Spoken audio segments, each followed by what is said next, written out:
Bienvenue au centre évangélique L'Arche de l'Alliance. Situé sur l'avenue Mobutu au quartier Abattoir dans la commune de Massina à Kinshasa, République démocratique du Congo, le centre évangélique L'Arche de l'Alliance est une église locale de la 37e communauté des Assemblées de Dieu et première extension de l'église Labor.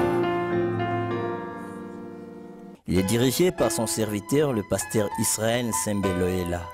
Ces cultes sont organisés le mercredi et vendredi de 17h à 19h, ainsi que le dimanche dans ces deux services de 8h à 11h et de 17h à 19h.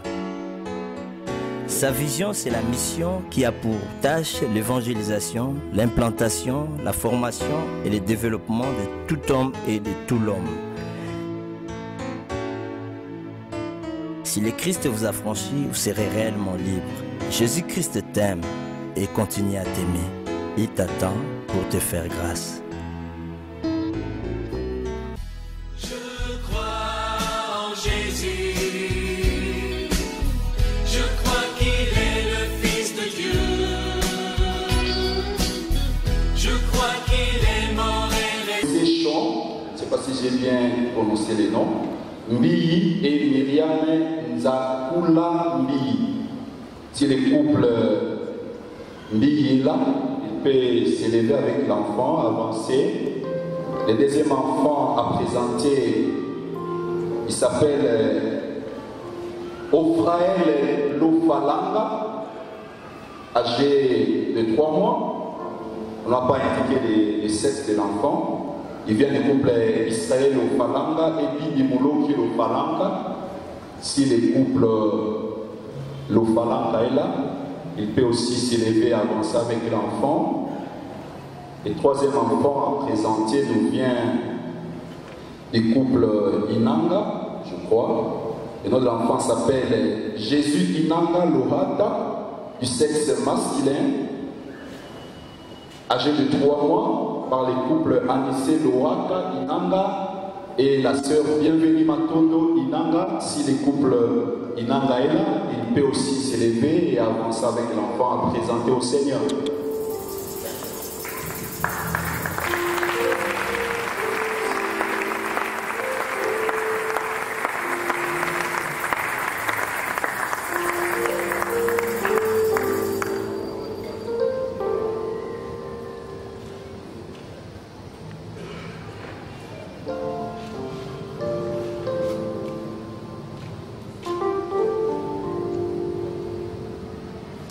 Apparemment, le troisième couple n'est pas encore arrivé. Nous voulons ensemble prier pour elle et pour Ophraël. Ophraël est du sexe masculin. Ils sont tous âgés de 3 mois. L'Église ne baptise pas les petits enfants parce que l'enfant n'est pas encore capable d'exprimer sa foi. Mais nous avons la responsabilité de les présenter, de les recommander à la grâce de Dieu. Une façon pour les parents d'exprimer leur reconnaissance envers Dieu. Et ensemble avec l'Église aussi, nous profitons pour prier pour ceux-là qui attendent la visitation de Dieu.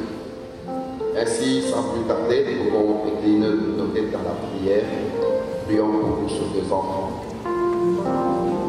Seigneur, tu es notre mère, tu es l'auteur de la vie. C'est toi seul, auteur de gloire, qui a, oh mon Dieu, selon ce temps que toi-même tu as choisi, envoyé Ophraël et Ophraël dans ce monde. Chacun d'eux a une mission spécifique, une tâche, oh mon Dieu, Seigneur, spécifique, une destinée s'attache à sa vie. Et c'est toi seul, ô éternel Dieu de gloire, qui tiens leur destinée entre tes mains. Seigneur, nous te les recommandons. Donne-leur la grâce de te connaître. Donne-leur la grâce de te choisir, de te suivre et de te servir. Et que Seigneur, ô Dieu de gloire, ô mon Dieu, mon rocher, que tu les prennes en charge, leur esprit, leur âme et leur corps. Et que Seigneur, ô Dieu des armées, la nuit comme les jours, Ils jouissent de ta sécurité et de ta protection. Même au moment où les parents dorment, mais que ton regard est brillant sur leur vie. Au nom de Jésus-Christ, permets que seul tes desseins s'accomplissent dans leur vie. Que tout ce que l'ennemi planifie contre leur vie échoue au nom de Jésus-Christ. Que tu les gardes en bonne santé, bénis leur croissance, en stature, en sagesse. Que toi-même, mon Dieu, mon rocher, tu leur accordes l'intelligence, tu leur accordes, oh mon Dieu, même la faveur des hommes. Dans le nom puissant de Jésus, te prions, Seigneur, les femmes qui attendent famille et celles qui attendent ta visitation. Jésus, que ta main de grâce soit sur ces deux familles et que toi-même tu donnes aux parents tout ce dont ils ont besoin pour assurer un bon encadrement et une bonne éducation à ces enfants que tu leur as donnés. Au nom de Jésus, nous avons ainsi prié. Amen.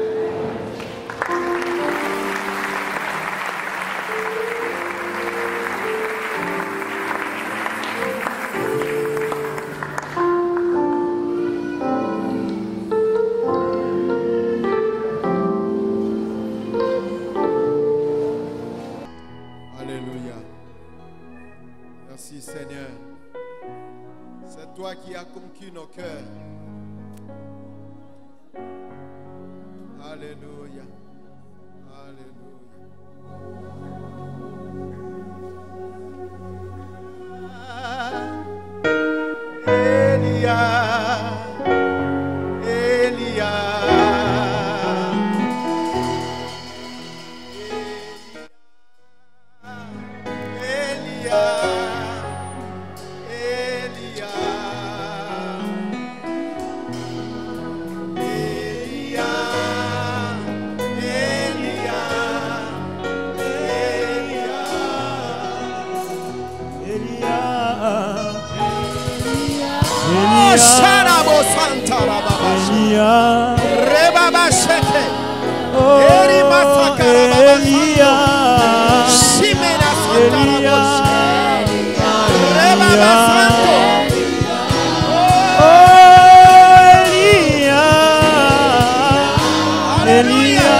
Ce matin j'attendrai jusqu'à ce que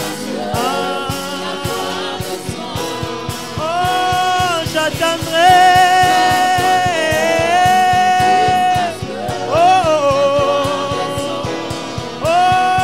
j'attendrai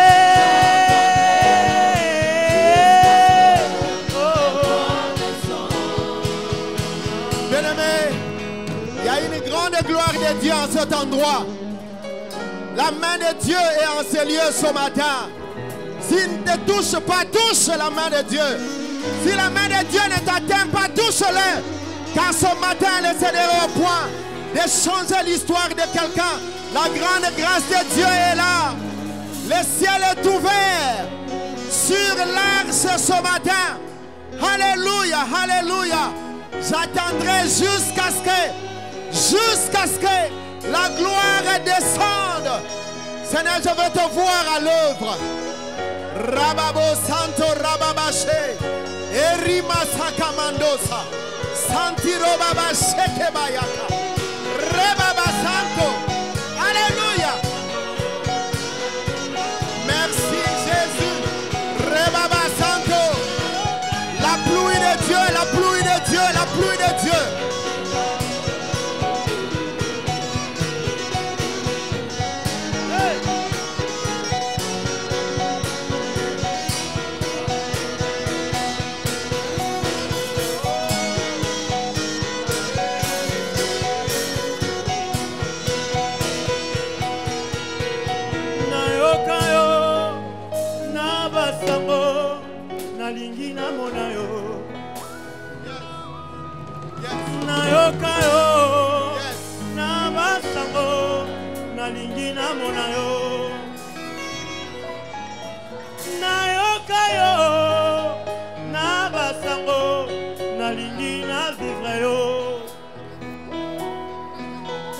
Seigneur, montre-toi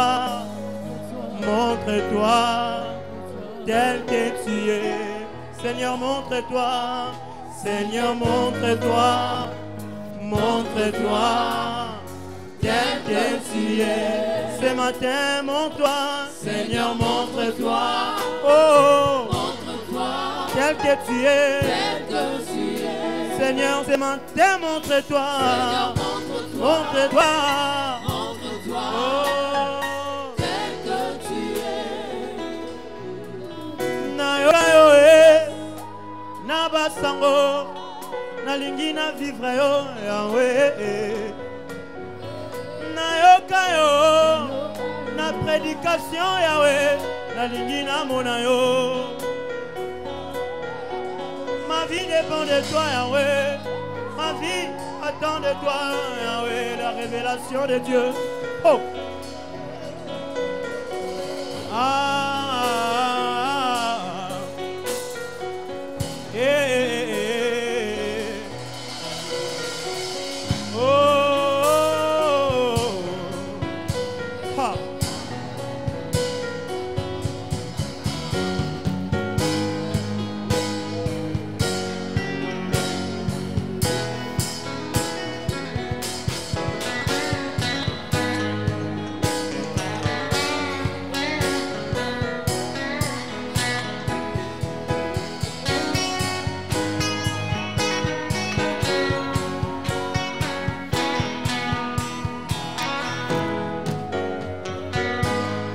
Le Seigneur guérit du cancer ce matin.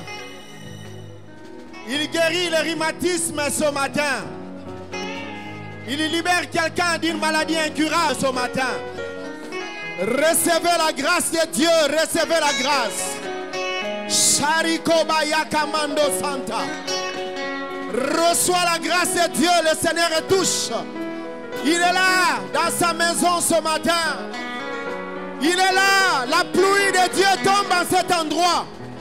La grande grâce de Dieu se repose. Alléluia, alléluia. Oh, je vois la femme stérile crier.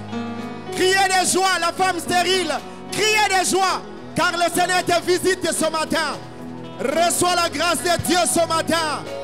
Soyez visités ce matin. Remasaka Ramama Santo. Les échecs s'échappent maintenant. Les échecs s'échappent ce matin. Au nom de Jésus-Christ. La honte de famille disparaît. La honte de famille disparaît.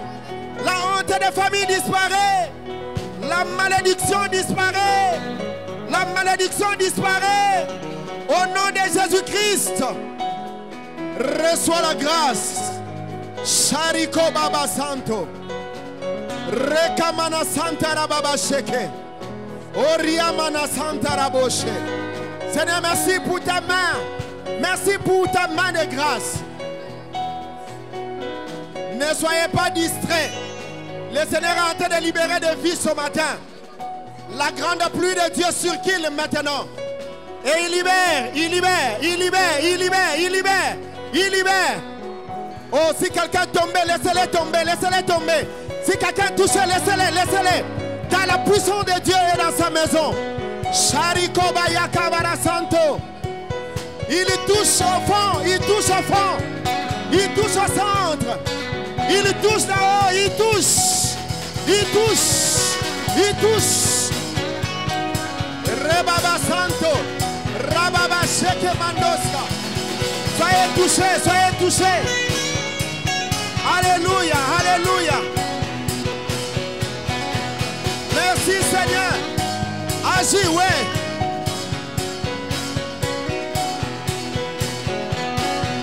La sorcellerie ne pourra rien contre vous.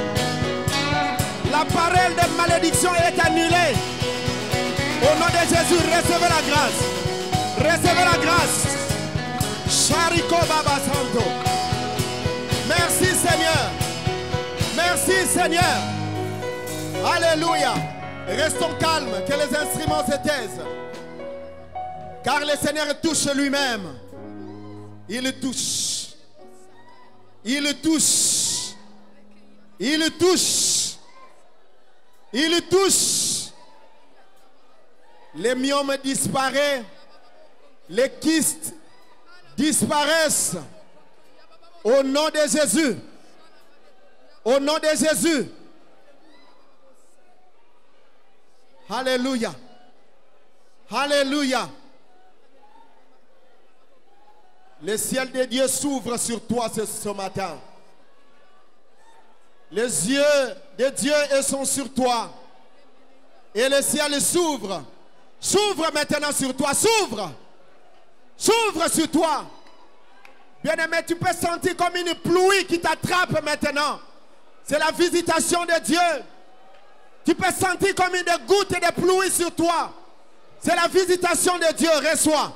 Reçois la grâce. Reçois la grâce. Reçois la grâce. Alléluia. Alléluia.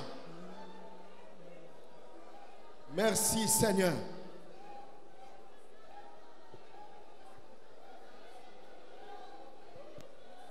Oh, qu'il est difficile d'arrêter ces vents. Il est difficile d'arrêter ces vents. Il est difficile de l'arrêter ce matin. Car il touche de la tête aux pieds. Il touche. Il touche. Il libère de la malédiction des familles. Il enlève la honte des familles. Il libère ce matin. Il libère. Il libère. Il libère. Il guérit. Il guérit. Rema Santo Rababa Sheke. Elia, Elia, Elia. Merci Seigneur.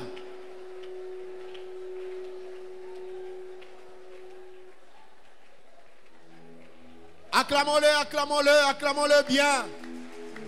Il est Seigneur. Il est Sauveur. Il est merveilleux. Ce qu'il fait, il le fait bien. Il visite quelqu'un ce matin. La semaine qui s'ouvre sera un terrain pour vous où vous allez voir Dieu à l'œuvre.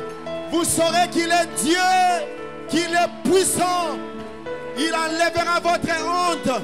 Il enlèvera l'opprobre. Alléluia. Sharababa Santa. Eria Mana Santo. Amen. Amen.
baptise dans le Saint-Esprit.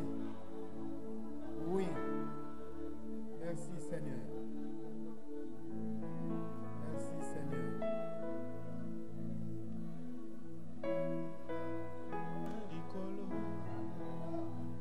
Alléluia.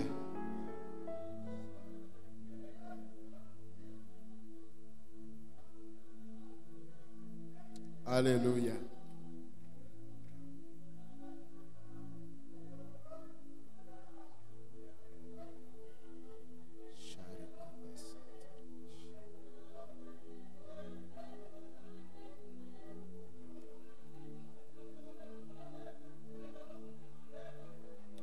Seigneur, nous voulons te rendre gloire et grâce pour ta parole ce matin. Nous te prions, ô Père éternel, que tu nous fasses beaucoup de bien. Nous avons réellement constaté que tu es là. Merci pour ta présence. Fais-nous de bien au travers de ta parole. Visite chacun de nous dans le nom puissant de Jésus. Monte sur nous, Seigneur. Atteins tes buts comme tu l'atteindrais par la voix de n'importe quel genre d'instrument. Parce qu'il t'a plu ce matin de le faire par notre canal. Humblement, nous nous approchons de toi et te prions, Seigneur, de nous aider. Parle à nos cœurs, soutiens et fais-nous de bien. Dans le nom de Jésus. Amen.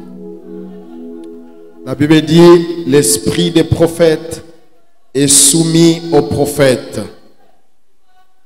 Voulez-vous garder silence, s'il vous plaît? Nous voulons écouter sa parole.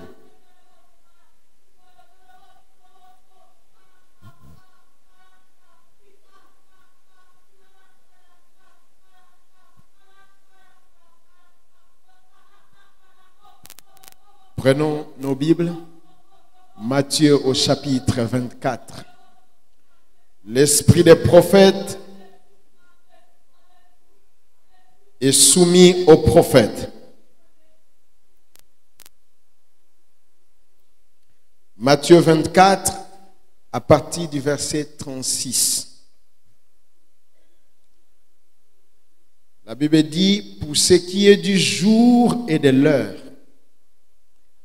personne ne le sait. Ni les anges des cieux, ni les fils, mais le Père seul. Ce qui arriva du temps de Noé arrivera de même à l'avènement du Fils de l'homme. Car dans les jours qui précédèrent le déluge, les hommes mangeaient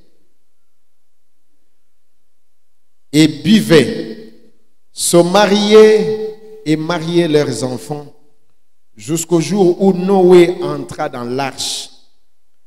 Et ils ne se doutèrent de rien jusqu'à ce que le déluge vint et les emporta tous.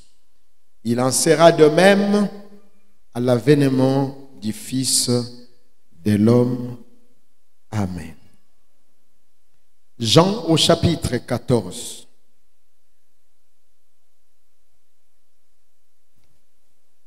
Jean 14, que votre cœur ne se trouble point. Croyez en Dieu, croyez en moi. Il y a plusieurs demeures dans la maison de mon Père. Si cela n'était pas, je vous l'aurais dit. Je vais vous préparer une place, et lorsque je m'en serai allé et que je vous aurai préparé une place, je reviendrai et je vous prendrai avec moi, afin que là où je suis, vous y soyez aussi. Amen. Ce matin, nous voulons nous entretenir autour de ce thème, comme au temps de Noé.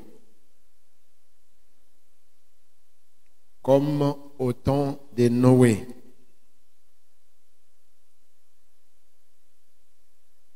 J'ai changé avec c'est un bien-aimé qui évolue dans le domaine de la littérature. Alors qu'on parlait, ils étaient en train de parler de leur domaine. Comment fait-on pour écrire un livre, un bon livre qui réponde aux exigences de la littérature et que n'importe qui de partout, en les lisant, puisse non seulement comprendre, mais qu'enfin ait d'intérêt à pouvoir les lire avec profondeur. Et ils m'ont dit, un bon livre doit avoir des liminaires, des développements et la conclusion. C'est-à-dire tout ce qui vient, préface et autres, l'introduction, le développement et la conclusion. Et en insistant, ils m'ont dit quelque chose.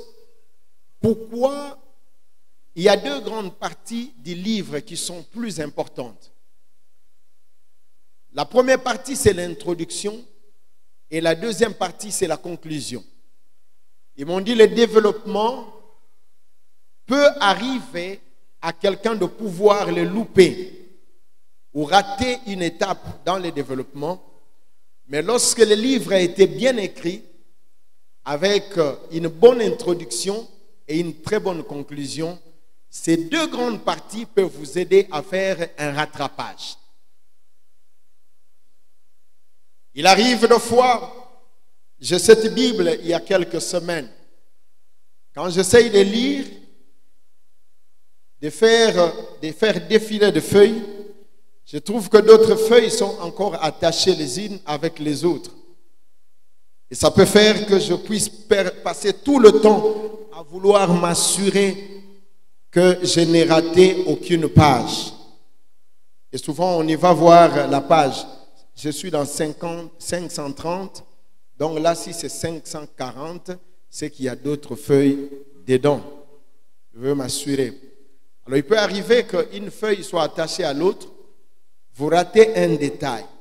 Mais pour un livre qui est bien écrit, vous avez la possibilité, avec l'introduction et la conclusion, de vous rattraper.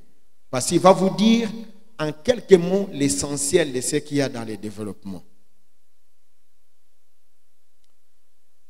Eh bien, j'ai donné raison à ces gens pour le fait d'avoir personnellement vécu une expérience par rapport à cela. Dans notre vie de tous les jours, quelqu'un a dit que la vie d'un homme est comme un livre, à une introduction, un développement, mais aussi une conclusion.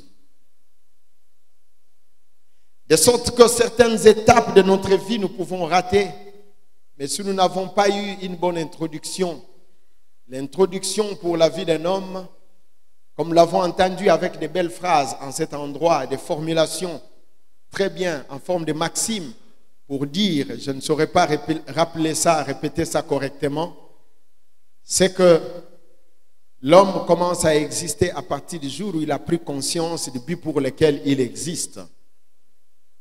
Et moi je dirais aller un peu plus loin, que lorsque quelqu'un a rencontré le Seigneur Jésus dans sa vie, c'est alors que sa vie commence à avoir un sens.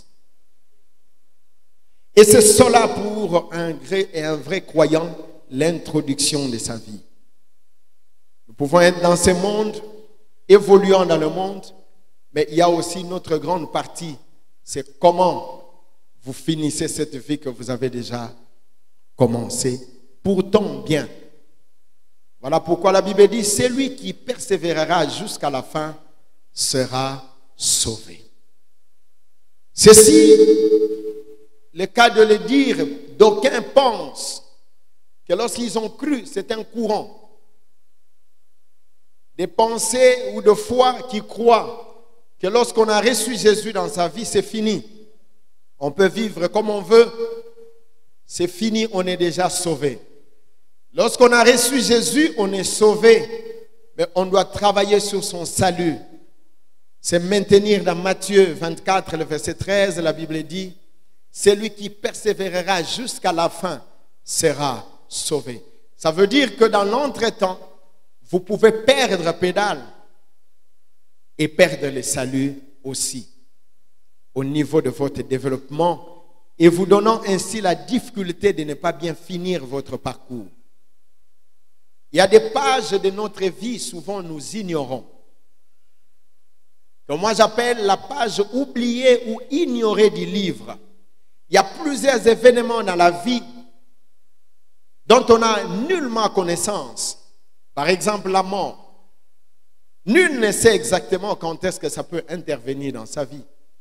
Voilà pourquoi Jésus, s'entretenant avec ses disciples, un homme est venu pour lui faire la question sur le partage de leurs richesses dans Luc 12. La Bible dit, Jésus leur donna une parabole disant, la terre d'un homme a donné beaucoup de biens. Et il a amassé autant. Et il dit à son âme, mange, bois et réjouis, car tu en as assez en réserve. Et le Seigneur lui dit, insensé,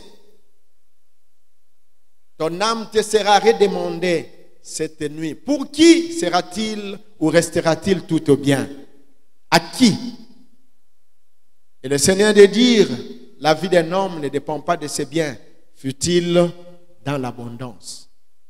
Mais malheureusement, bien souvent, c'est sur ces choses que nous plaçons toute notre espérance, notre espoir et notre foi. Notre croyance et notre assurance est fondée sur ces choses. La page ignorée de notre livre. Et la lecture que nous avons faite nous parle. Jésus-Christ sortant du temple avec ses disciples, ils se sont mis à lui faire remarquer la construction, la beauté de ce qu'il y avait. Il leur dit, ne vous inquiétez pas, il ne restera ici pierre sur pierre qui ne soit renversé. Et sur le mont des Oliviers, alors qu'il était là, ils posèrent la question au maître. Quand cela arrivera-t-il? Il leur entretenait sur les temps de son retour et de son avènement. Parmi les signes que Jésus leur a donnés, il y avait un signe sur le temps de Noé. Comme au temps de Noé.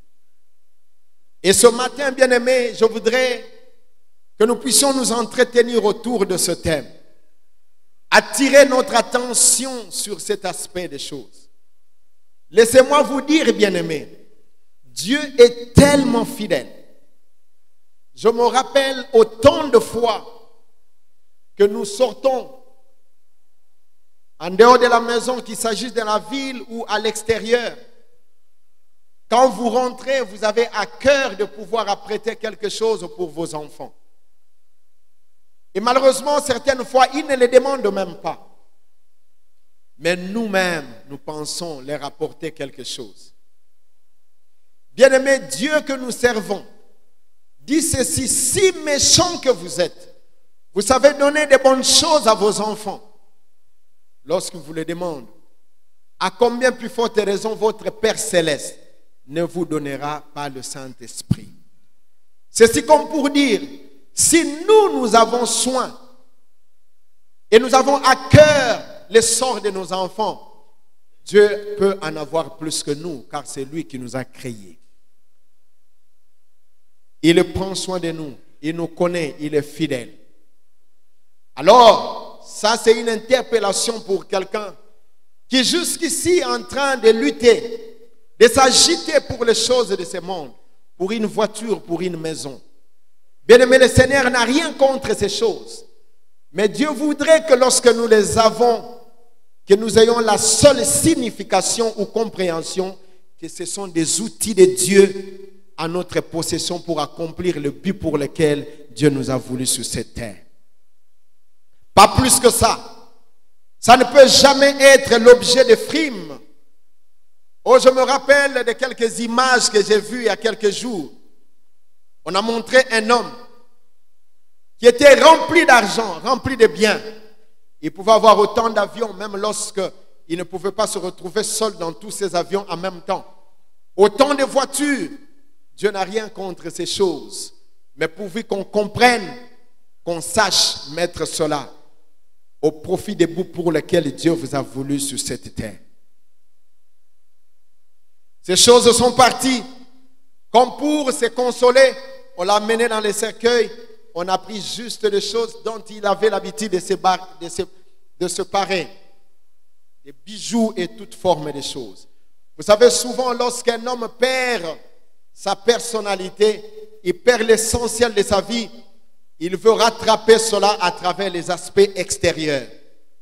50 chaînettes autour du cou, 40 gourmettes sur le bras, 1000 bagues sur le doigt. Tout ça pourquoi? Parce qu'on veut paraître, alors qu'à l'intérieur, il y a un problème.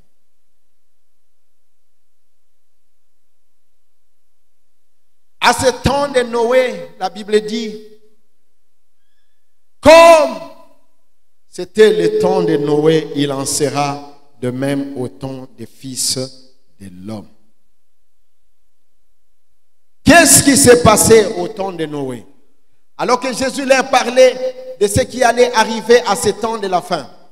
Nous vivons déjà ce temps de la fin, où il y a la manifestation de toute forme de choses que le Seigneur a citées ici.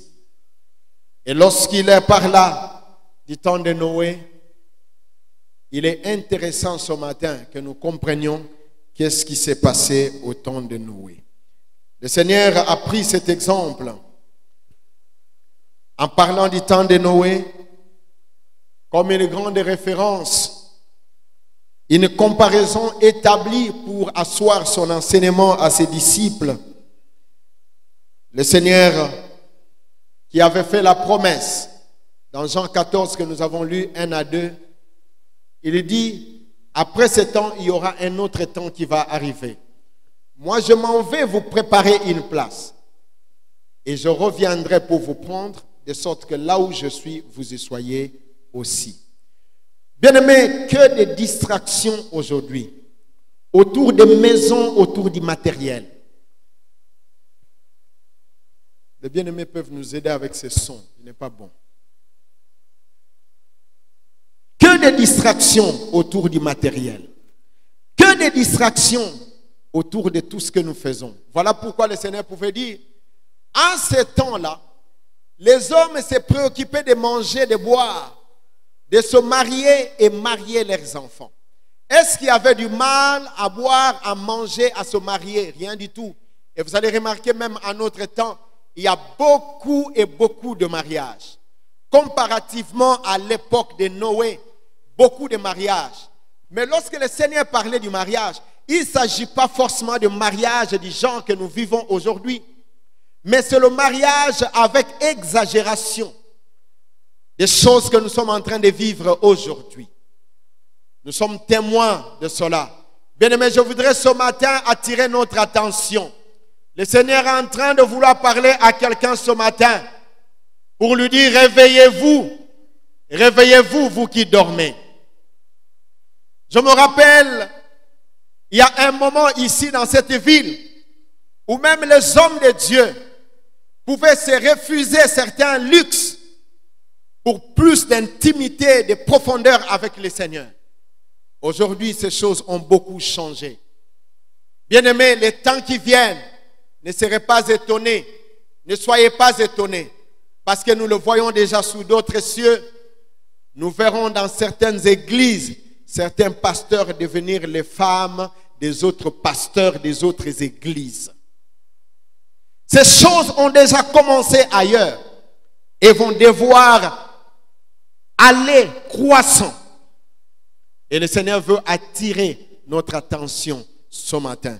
Il dit, ce qui arriva au temps de Noé arrivera de même au temps des fils de l'homme. Qu'est-ce qu'il y avait pendant ce temps de Noé? Parce qu'au temps de Noé, comme le temps où le Seigneur doit revenir, la période qui a précédé le temps des déluges, c'était une période pareille que notre époque d'aujourd'hui. Voilà pourquoi le Seigneur dans Luc 18, 8, il dit, quand le Fils de l'homme reviendra, trouvera-t-il de la foi sur la terre? Il y avait 3 étapes qui caractérisaient le temps de Noé. Les 3 étapes ou les 3 parties. La première partie du temps, c'était la partie qui consistait à l'avant-déluge. C'est la période avant-déluge. Deuxième partie, c'est la partie en plein déluge. Et la troisième partie, c'est après déluge. Il y a la période avant déluge, période pendant le déluge et période après déluge. Et dans la première période de la vie avant le déluge, que vous lisez dans Genèse au chapitre 6, les versets 1 à 7, la Bible nous parle de comment cette période était caractérisée. C'est une période qui était caractérisée par l'apostasie totale, c'est-à-dire l'abandon de Dieu. Vous allez entendre des phrases du genre, et pour comprendre pourquoi le Seigneur parlait du mariage, au verset 3, alors l'Éternel dit, mon esprit ne restera pas toujours dans l'homme, car l'homme n'est que chair, et ses jours seront de 120 ans. Les géants étaient sur la terre en ce temps-là, après que le Fils de Dieu fût venu vers le Fils des hommes, vers le Fils des hommes, et que leur eût donné des enfants. Ce sont des héros qui furent fameux dans l'Antiquité.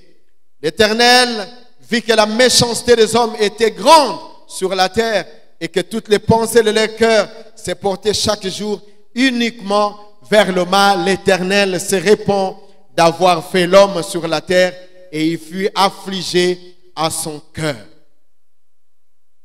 Bien-aimés, voici ce qui a caractérisé la période avant le déluge. C'était l'apostasie totale. Et lorsque le Seigneur dit qu'à son temps, les choses arriveront de la même manière que c'était arrivé au temps de Noé, nous devons donc comprendre que ce temps, bien-aimé, comme je venais de le dire, caractérisé par 3 étapes, 3 phases. La première phase, l'apostasie totale, caractérisée par 3 faits importants. Le premier, la montée en mal. Le mal allait de mal en pire. C'est-à-dire la situation s'est dégradée de plus en plus. Mais aussi, et au bon milieu de cela, Dieu a commencé à faire l'avertissement. Pendant cette période, il y avait d'abord le mal qui a commencé à croître. Mais à côté de cela, deuxièmement, Dieu a suscité les prédicateurs qui venaient avertir le peuple. Exactement comme nous le faisons ce matin.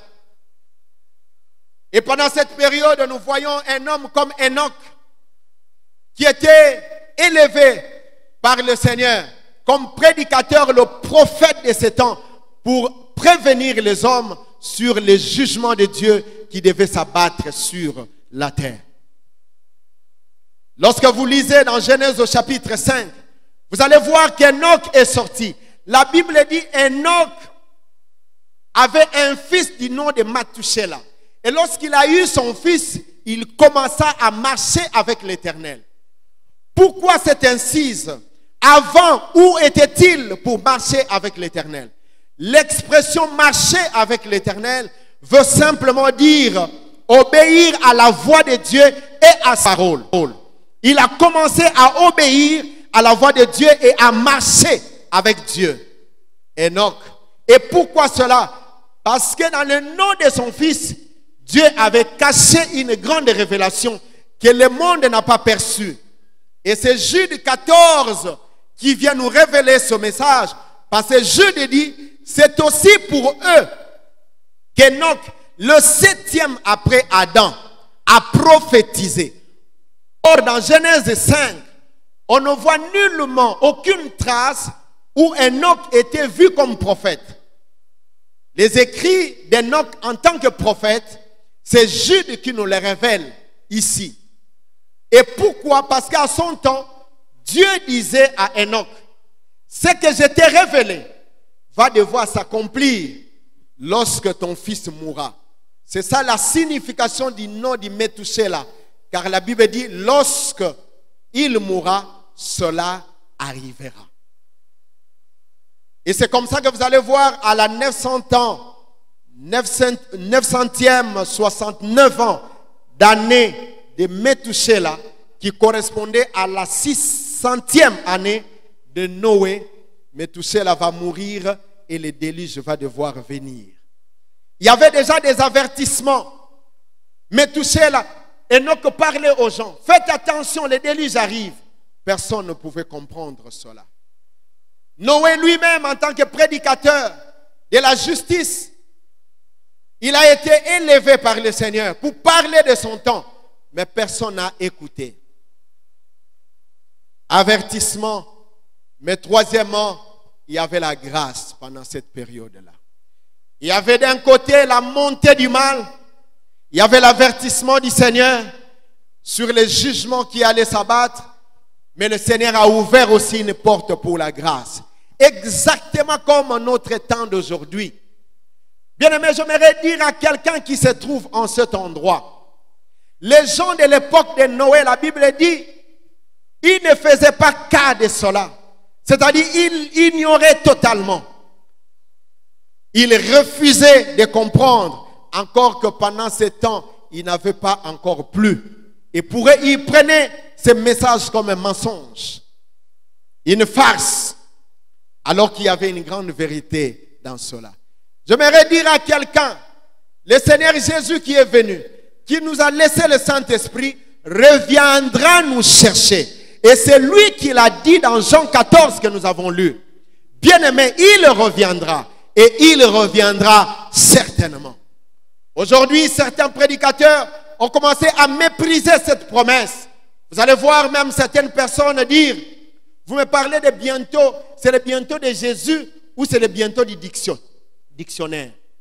Bien-aimé, le bientôt dont parle la Bible veut dire il reviendra certainement.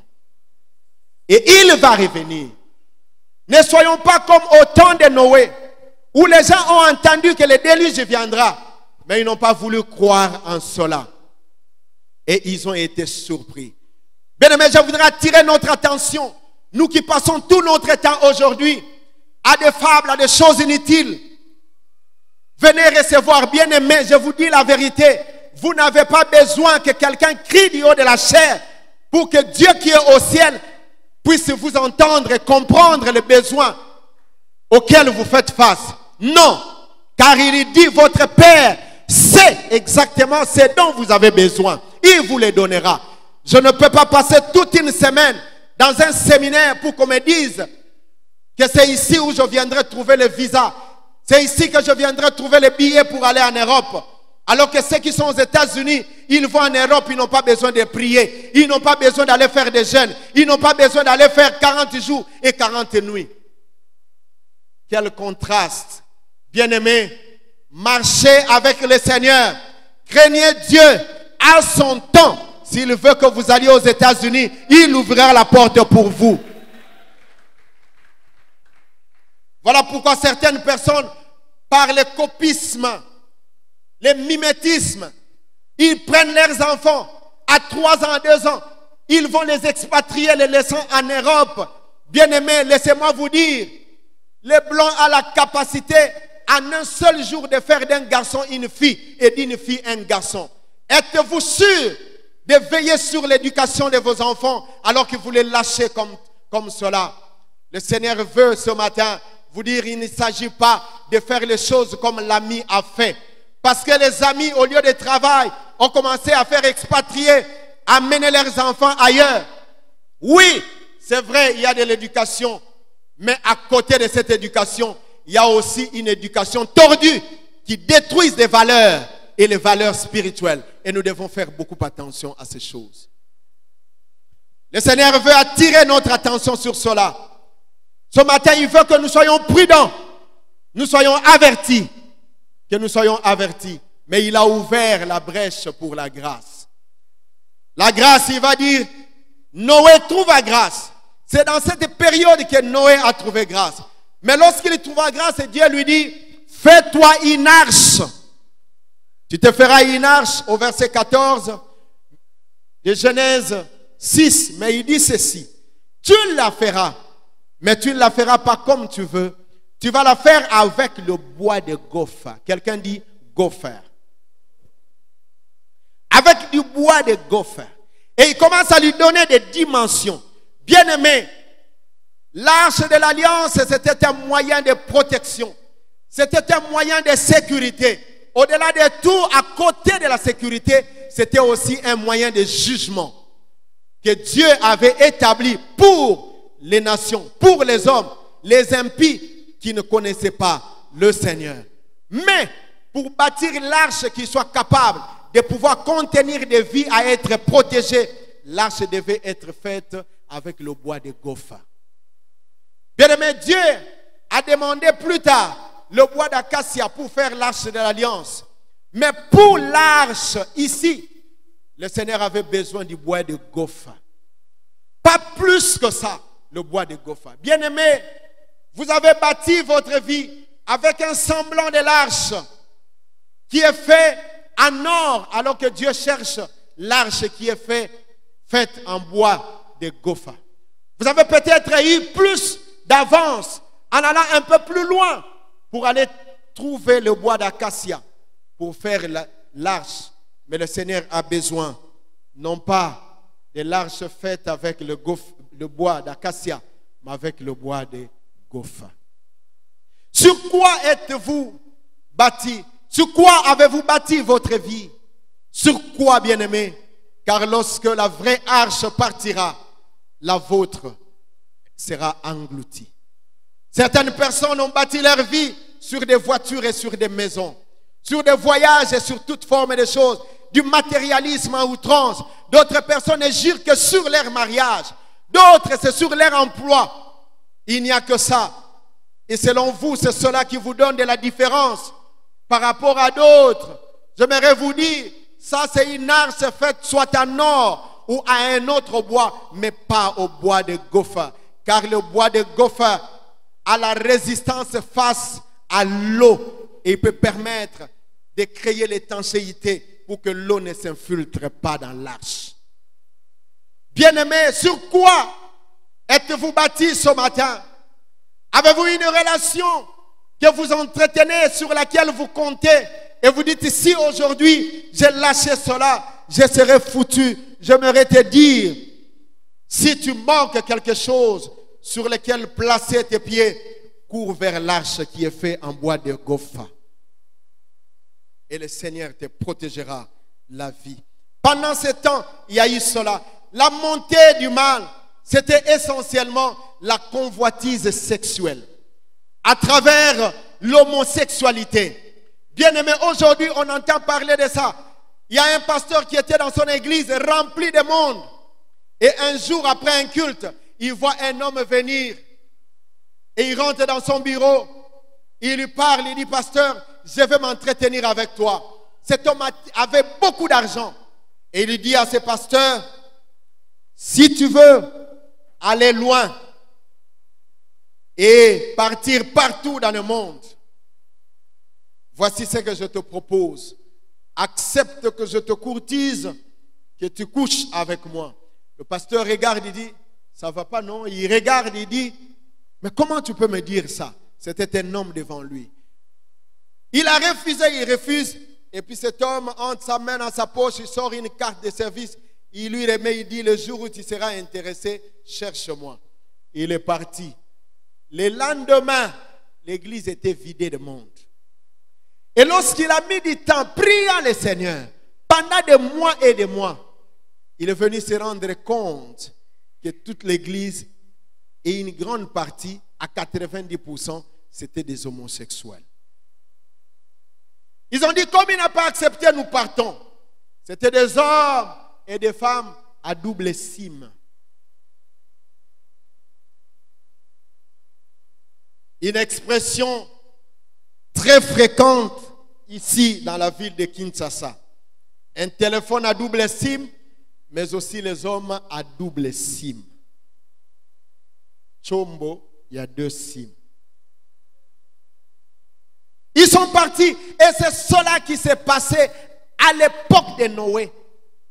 Bien aimé, ces choses ont commencé déjà à prendre place. Il y a des églises qui ont déjà commencé à bénir le mariage gay.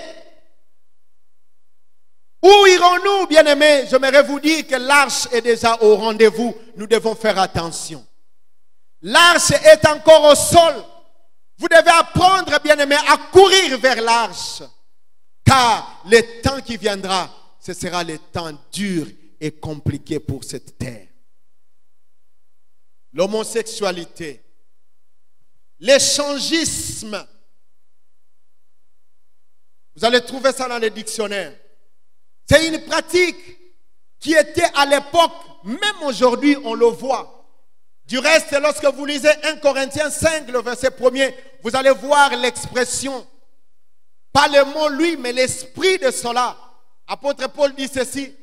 Il se passe parmi vous une impudicité telle qu'on n'en trouve même pas parmi les païens. Au point que l'un de vous a pour femme la femme de son père. Échangisme. À cette époque, c'était des pratiques où deux hommes pouvaient s'entendre de s'échanger de femmes pendant un temps. Toi prends ma femme, moi je prends la tienne pendant 2 ans. Et puis elle revient pendant quelques mois. L'échangisme. Oh, le mariage n'est pas d'abord bâti sur le sexe. Le mariage, c'est d'abord entrer dans l'alliance avec le Seigneur. Vous rentrez en alliance. Mais quand vous prenez la personne qui est avec vous en alliance, vous la cédez à votre gré. L'échangisme. Il y a beaucoup d'échangistes aujourd'hui aussi. Et c'est des choses qui étaient à l'époque. On raconte l'histoire d'un homme qui n'avait plus d'emploi et qui souffrait chez lui. Et c'est sa femme qui travaillait. Sa femme est partie. Il y a un grand chef qui est arrivé et dit, si tu ne sors pas avec moi, tu vas perdre cet emploi. Un jour, le chef va à un hôtel. Il dit, viens avec les dossiers, je vais signer à partir d'ici. La femme dit, le bureau n'a jamais été dans une chambre d'hôtel. Je ne viens jamais là-bas. Ou tu viens ici ou je ne viens pas là-bas. Cet homme est rentré furieux. Et il vient, il chasse la femme, révoqué. La femme revient avec sa lettre à la maison pour dire, je suis parti du boulot. Et le monsieur regarde la lettre et dit, oh, toi aussi, un seul jour seulement, ça fait quoi? Échangiste. Il y a des gens comme ça qui vous disent, c'est anormal ça. C'est-à-dire qu'il apprend que tu es avec un homme quelque part. Il y a qui parate, il y a ta confiance. Ça, ce n'est pas la confiance échangiste. C'est des gens qui mettent leurs femmes en avant-plan pour bénéficier de quelque chose, des intérêts. Bien aimés, le Seigneur a un regard défavorable sur ces choses. Car ce sont des choses qui se sont passées à ce temps-là. Et si vous êtes là, bien aimés, voici l'occasion, car l'arche est encore au sol. L'arche est encore au sol. Il y avait la prostitution porno parmi les hommes, les femmes et les enfants. Oh, qu'est-ce que l'on ne voit pas aujourd'hui? Où les jeunes gens trouvent que les meilleurs hommes qui puissent exister, ce sont les hommes mariés, ou ce sont les hommes ou le mari de leur sœur. C'est le mari de votre sœur qu'avez-vous trouvé comme un bon monsieur avec qui vous allez faire la vie? Bien-aimés, le Seigneur vous regarde d'un regard défavorable et il vous dit, vous devez sortir de ces choses. Non, maintenant c'est le rythme, c'est cela en vogue. Il y a frère Christian d'un côté, mais il y a Jean de l'autre côté. Prostitution. Et lorsque Jean arrive, il se tient devant la porte. Pi, pi, pi. C'est même les parents qui disent, Rachel, on te cherche. Pourquoi? Parce que Jean va entrer la main dans la poche, sortir quelques billets, les gros billets de la banque, et puis il va donner. Et ce serait tout. La prostitution des enfants, la prostitution des femmes et des hommes. C'était des choses qui étaient à cette époque-là. Les gens prenaient et ils allaient dans tous les sens. C'est le sexe qui les caractérisait. Pas de goût d'un mariage clair et bien. Et vous allez remarquer, aujourd'hui, de moins en moins, les jeunes filles veulent se lancer dans le mariage classique parce qu'il faut d'abord terminer quelque chose qui est en cours. Et puis il y a des amis qui viennent avec les choses du genre. Non, mais toi tu suis toujours ce frère-là, Philippe. Il te donnera quoi? Et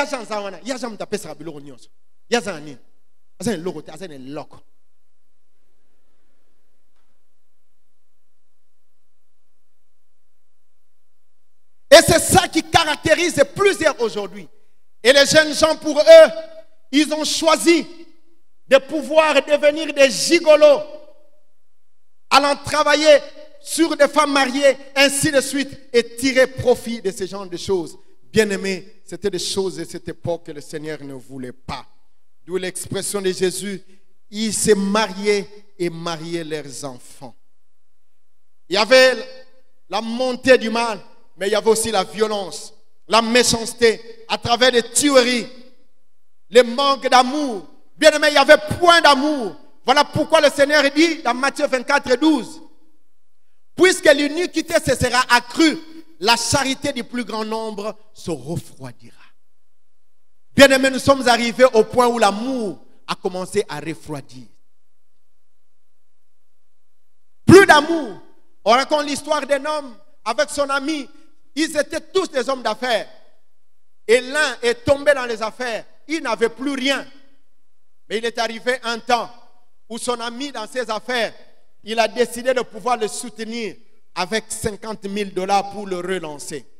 Et cet homme avait une affaire de 300 et quelques mille. Il va chercher, il a 300 000. Il dit à son ami, je vais te donner les 50 000 pour relancer tes affaires. Mais dans l'entretemps, prends 500 ici. Si tu peux m'aider à une course, tu donneras à mon épouse qui est à l'hôpital avec l'enfant. Et tu reviens, je te donne les 50 000. Cet homme est parti. Et quelques temps après, ce sont des hommes armés qui sont rentrés dans la maison. Ils lui ont dit, où sont les 300 000 qui sont rentrés ici? Alors qu'il voulait, il dit non, écoutez, c'est vrai, j'ai les 300 000. Ne me tuez pas. Mais si vous voulez prendre de l'argent, j'ai promis à un ami 50 000. S'il venait ici et que je lui disais, vous êtes venu, vous avez pris l'argent, il ne va pas me croire. S'il vous plaît, prenez tout, mais laissez-moi 50 000 à lui donner. Ces voleurs ont dit, mais c'est quoi ça? Toi, tu es devant l'arme et puis tu es en train de défendre le cas de quelqu'un qui n'est pas ici. C'est quoi ton ami là? C'est qui? Et il cite son nom. On a dit, mais s'il venait ici, tu vas le... Il dit, mais c'est mon ami. Et parmi ses amis, ils ont laissé tomber le voile et c'était l'ami qui était avec eux. Bien-aimés, ils ont dit, ah, d'accord, donne-nous les 50 000 que tu voulais lui donner. Toi, reste avec ton argent. Nous allons nous charger de lui. Bien-aimés, aujourd'hui, ça c'est un exemple. Il y a beaucoup de preuves de manque d'amour aujourd'hui. C'est des cas qui étaient là dans les temps. La tuerie, la méchanceté, des choses comme ça. C'est encore ces choses que nous vivons aujourd'hui. Avant les déluges, il y a ce genre de choses. Cette sœur qui vous accompagne, c'est son fiancé. Et le lendemain, on vient ici pour bénir maintenant votre mariage à vous.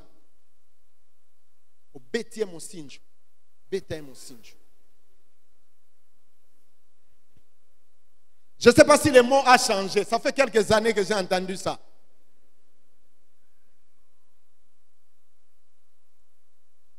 Et quelqu'un dit, maman, maman, bote la kakaye.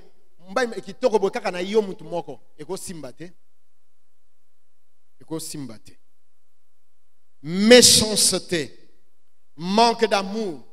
Mais il y avait aussi la grande distraction. Et c'est cette grande distraction qui a fait qu'il ne soit pas avisé sur le temps de l'arrivée du déluge. C'est comme aujourd'hui, qu'il y a des distractions à travers les réseaux sociaux. Bien-aimés, voyons combien de temps passons-nous dans les réseaux sociaux. Combien de temps sommes-nous capables de passer dans la prière et dans la méditation de la parole? Combien et pourquoi tous les mercredis et vendredis nous ne sommes pas assez nombreux en cet endroit? Où allons-nous?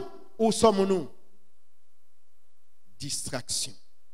Bien-aimés, c'est à l'issue de cette distraction qu'il s'est passé quelque chose de grave que personne ne pouvait maîtriser. Et le Seigneur ne veut pas que nous soyons dans l'ignorance. Il ne veut pas que nous soyons dans la distraction. Il veut que nous puissions sortir de ces choses. Je voudrais attirer l'attention de quelqu'un ce matin. Bien-aimé, fais attention. Le Seigneur revient et il revient certainement. Et s'il tarde encore à venir, il y a un autre événement qui peut te faire quitter cette terre. C'est la mort. C'est la page ignorée du livre que tu ne connais pas. Les gens vont aller dans le deuil. Nous voulons, vous allez où? Nous voulons aller pour enterrer tel ami. Vous êtes parti au retour, c'est vous-même qui partez aussi. Avez-vous jamais entendu ce genre de choses? Êtes-vous prêts? C'est la grande question que nous devons nous poser. Bien-aimés, si nous sommes conscients de ces choses, nous devons chercher de plus en plus d'intimité avec le Seigneur. Oh, pendant que je parle, quelqu'un peut même se dire, dans mon téléphone, il y a un numéro magique, un numéro clé, un numéro codé. Ce numéro doit tomber s'il ne glorifie pas Dieu. Car le déluge est déjà au point. Bien-aimé, deuxième partie, c'était le déluge qui arriva. Mais Dieu avait déjà fait grâce à Noé avec sa famille. Bien-aimé, écoutez-moi très bien. L'arche n'avait pas été faite pour prendre tout le monde. Jamais. Ce n'est pas ce que dit la Bible. L'arche, Noé ne s'est pas tenu là pour dire aux gens, venez, entrez dans l'arche. Non. Celui qui a ça, vient me le montrer dans la Bible. L'arche, c'était déjà un jugement de Dieu. C'est-à-dire, après les avertissements, l'arche est venue pour prendre ceux qui étaient qualifiés, les amener. Et l'arche devait monter avec la crue. En montant, les scientifiques même posent des questions. Vous savez, on peut se distraire nous-mêmes en tant que scientifiques. Ils veulent qu'on explique comment, ils disent, l'humidité qu'il y avait dans ces temps-là. Même s'ils pouvaient, l'humidité atmosphérique, ça chauffait à un point, ils ne pouvaient jamais déverser une grande quantité d'eau comme celle-là. Mais la Bible dit aussi qu'il y avait l'eau qui descendait, mais l'abîme aussi jaillissait de l'eau. Les sources de l'abîme jaillissaient de l'eau. Et ça faisait monter l'arche. L'arche n'avait pas de gouvernail pour qu'on le conduise comme un bateau. Non. L'arche devait simplement submerger, devait simplement aller. Il devait simplement émerger sur l'eau, être comme ça, dans l'eau. Et cette eau a dépassé les sommets des montagnes. Voilà pourquoi le jour où l'arche s'est posé sur le mont Ararat. Mais pendant ces temps-là, bien aimés, les hommes et les femmes qui étaient là, certainement ils ont regardé, ils ont dit, cet homme avait raison, mais c'est trop tard. Oh, je me souviens, je peux me rappeler de ces temps, ces jours merveilleux. Alors que je priais le Seigneur dans la nuit, le Seigneur a commencé à me parler. J'ai vu les grandes eaux venir. Les grandes eaux qui engloutissaient, qui prenaient les hommes, qui les prenaient, qui les emportaient. Et j'étais au grand milieu de ces grandes eaux. Et j'ai vu un oiseau tout blanc venir me prendre sur mes épaules et m'amener en haut. Et j'ai crié.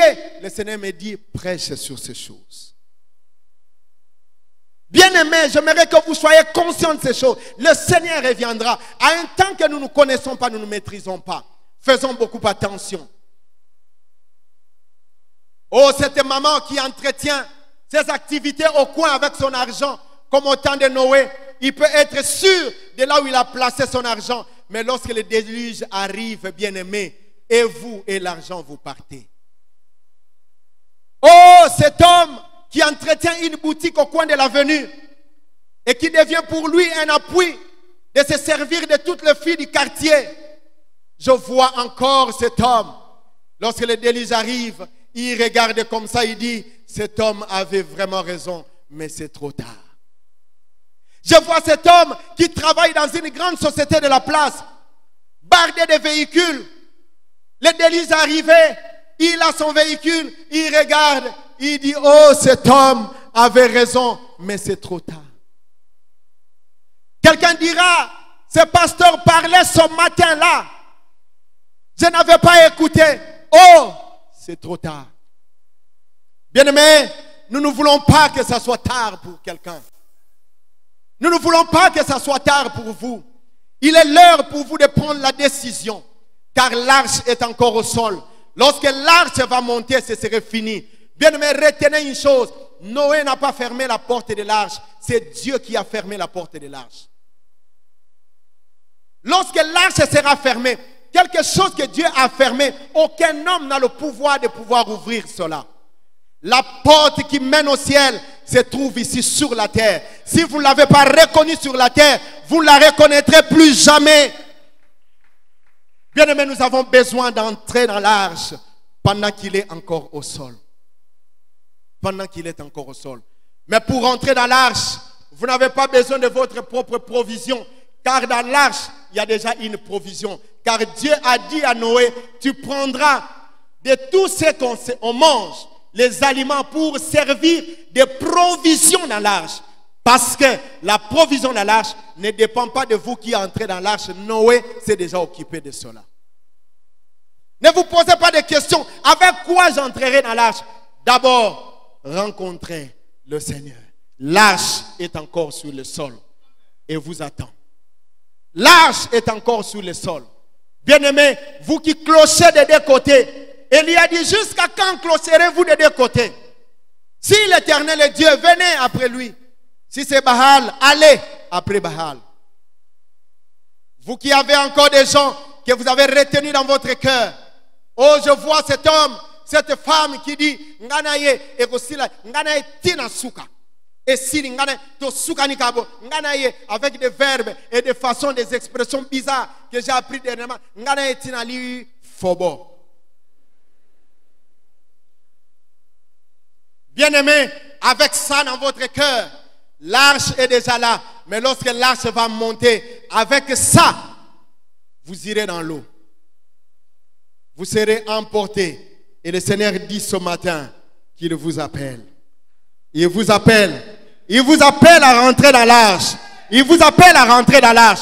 Y a-t-il des hommes et des femmes qui soient capables de rentrer dans l'arche ce matin alors que l'arche est encore au sol?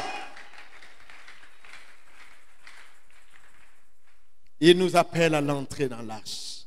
C'est l'occasion qu'il nous accorde. La faveur, la grâce de Dieu est là sur nous. Bien aimé, lorsque, pendant le déluge, il y a deux tendances. Il y a des pleurs d'un côté et il y a la stabilité, la paix de l'autre côté. Ceux qui sont dans l'arche sont dans la paix, dans la tranquillité. Ceux qui sont en dehors de l'arche, dans les lamentations qui finissent par la mort.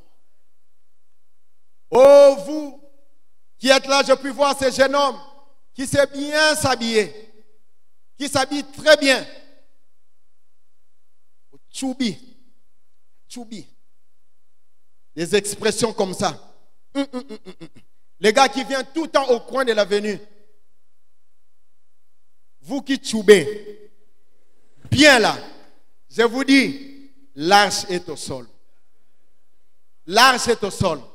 Parce que toute votre tenue, vous pouvez mettre le pantalon ici ou là où vous voulez. Je vous dis, l'arche est au sol. C'est le moment. Oh, cette jeune soeur qui veut s'habiller comme elle veut. Ou même cette maman qui dit, mon mari aime comme ça. Même lorsque son mari n'est pas là. Et vous venez comme ça dans des tenues compliquées. Nous sommes à l'église. Nous sommes des garçons, s'il vous plaît, mes soeurs.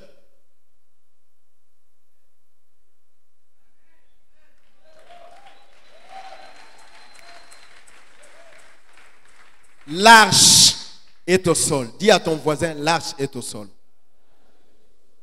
Chant des voisins, lui, entre dans l'arche. Bien-aimé, le temps est dur et grave.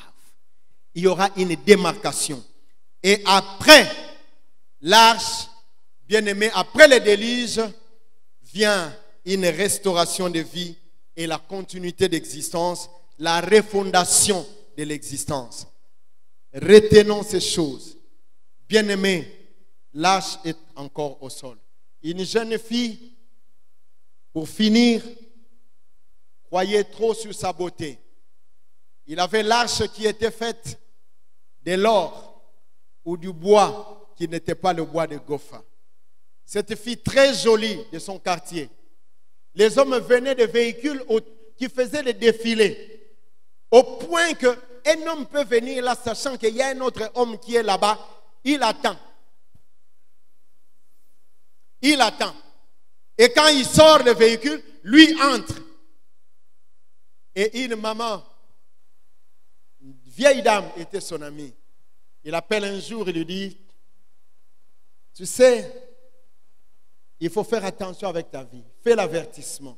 La sœur ne voulait pas écouter, Et un jour, cette maman-là, pour relever le niveau de son enseignement, il va prendre, lors de son anniversaire, une fleur naturelle, il met dans un carton, il va donner à la sœur. Et la sœur a dit, bon, je prends ces cadeaux. Vous savez, quand vous avez un cadeau qui vient de quelqu'un de très cher, vous n'ouvrez pas directement. Elle garde et dit, je vais ouvrir même dans 2 semaines. Et quand elle a ouvert en 2 semaines, elle a trouvé une fleur qui était toute foutue. Elle appelle cette maman pour lui dire, mais pourquoi m'as-tu fait cela alors que tu as beaucoup d'argent? La maman dit, le jour où j'ai eu cette fleur, elle avait l'éclat de beauté comme ta beauté d'aujourd'hui. Avec le temps, elle a perdu. Ainsi est ta beauté, qui a un éclat aujourd'hui, le lendemain disparaîtra.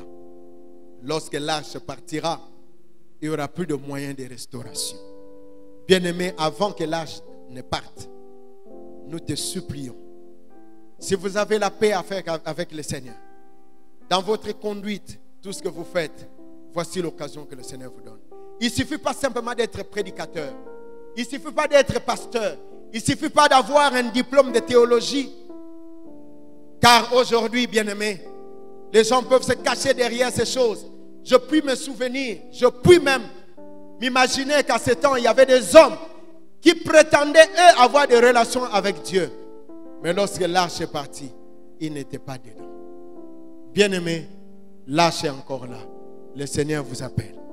Que le Seigneur bénisse sa parole dans vos cœurs.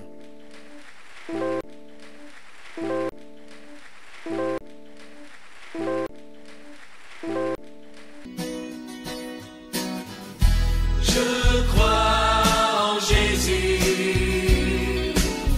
Je crois qu'il est le Fils de Dieu. Je crois qu'il est mort et ressuscité.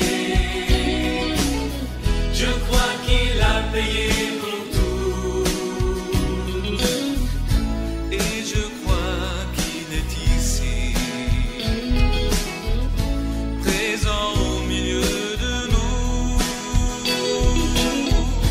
tout puissant pour nous guérir et par sa grâce nous pardonner.